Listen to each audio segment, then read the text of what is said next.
In 2009, a land conflict between indigenous villagers and farmers in the northern Brazilian state of Roraima made it to the country's Supreme Court.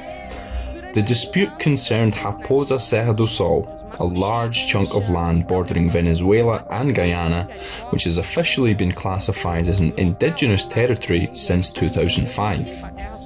But even after that decision, farmers chased indigenous villagers off their ancestral land and continued to expand their plantations. In 2009, the Supreme Court reinforced the indigenous people's right to Raposa Serra do Sol, giving them full protections under the terms of Brazil's 1988 constitution. Problem solved, right? Not exactly.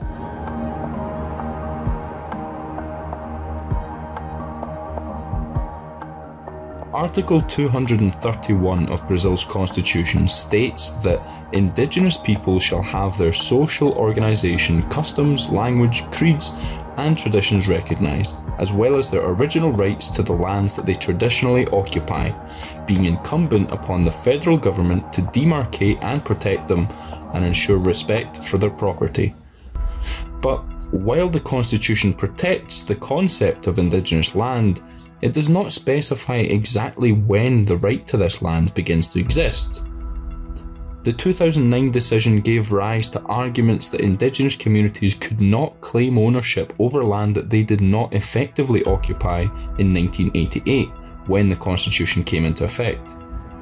This brought about the idea of the so-called cut-off point for indigenous land claims, arguing that territorial rights would only be valid if indigenous communities effectively occupied a given piece of land when the constitution was enacted.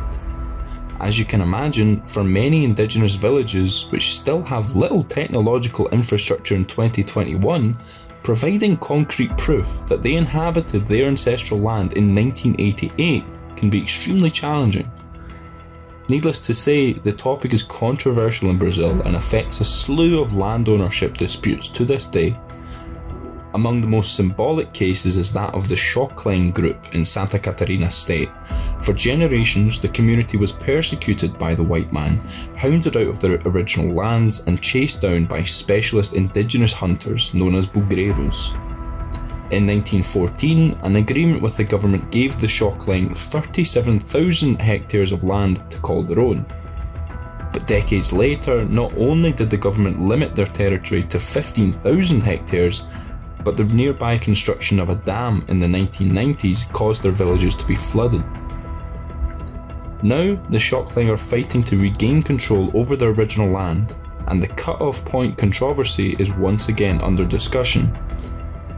With hundreds of similar cases in progress all over the country, this month the Supreme Court decided that the eventual outcome of the Shockline dispute would serve as a precedent for all indigenous land disputes in the country, and a final ruling on whether or not the cut-off point argument is constitutional.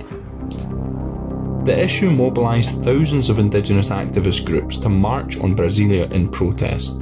You might have seen some of the footage. From the point of view of the indigenous populations, the concept is not only a territorial one, it's also a threat to their very identity. As the Association of Brazilian Indigenous Peoples explains, the cut-off point argument distorts history, so it can change everything. It says that before October 5, 1988, there was no history. It makes colonisers the owners of the land and turns indigenous people into trespassers. Moreover, they argue that the legal change would be unconstitutional, only bringing more instability to the systems in place to protect indigenous groups, which are already very fragile. This argument frontally violates the constitution. Evidently, even if it were favourable to this argument, besides the setback that it would cause to our democracy and laws, it would also cause a series of revisions to already demarcated lands. That is, it will create legal insecurity around lands demarcated after 1988, as well as a wave of evictions, which are already in process.